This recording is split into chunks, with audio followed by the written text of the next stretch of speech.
the other day, the weirdest, craziest, scariest thing happened to me, but I ultimately got reminded of something that's pretty important that I wanted to share with you. So if you don't know, I broke my rib about a week ago. I've been sick and I've been coughing. Didn't know you could break your rib from coughing, but apparently you can.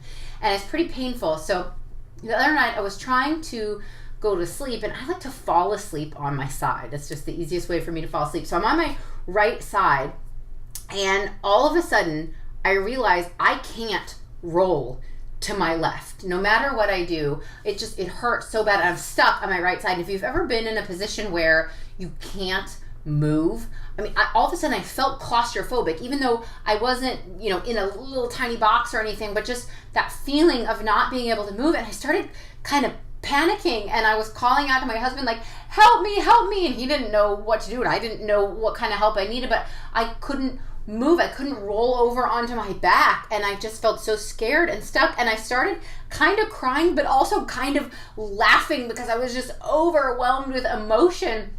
And he thinks I'm freaking out. He doesn't even know what I'm doing. Am I upset or am I laughing? And all of a sudden I realized, well, I can roll right. I can roll onto my stomach. So then I'm lying there flat on my face in the bed, and I was like, well, maybe I can keep rolling right. Like, that doesn't seem to be pulling on my ribs as much. So I guess I could just like roll right and roll a 3/4 turn. And so I finally rolled right until I was on my back, and I'm still kind of crying and laughing. And in the middle of this moment, I went, I feel like Zoolander. I can only turn right. And then I was laughing. And all of a sudden, all of the fear and the tears evaporated. And then I was just cracking up.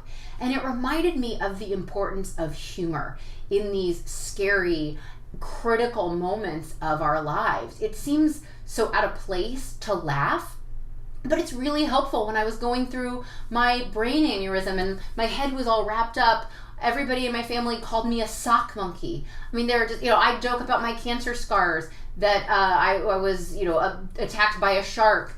Anytime you can joke about something, it just helps put everything in perspective. It really stops that panicky freak out.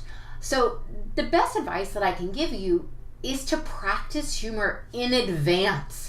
Develop an ability to be silly about yourself, because I think if my husband and I just hadn't created in our marriage this goofiness and we were just silly with each other all the time, I'm not sure in that panicky moment that I would have been able to even think about Zoolander only being able to turn right. But we're always just so goofy with each other, especially at night when we're trying to fall asleep.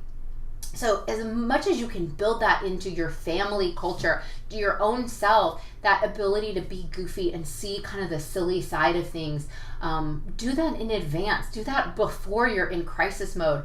And it's going to make it a lot easier to tap into that humor. We don't get to escape those panicky, scary moments in life. But when we're there, if we can tap into humor, that's going to help us be better. So then you can just bust a gut, but don't break a rib.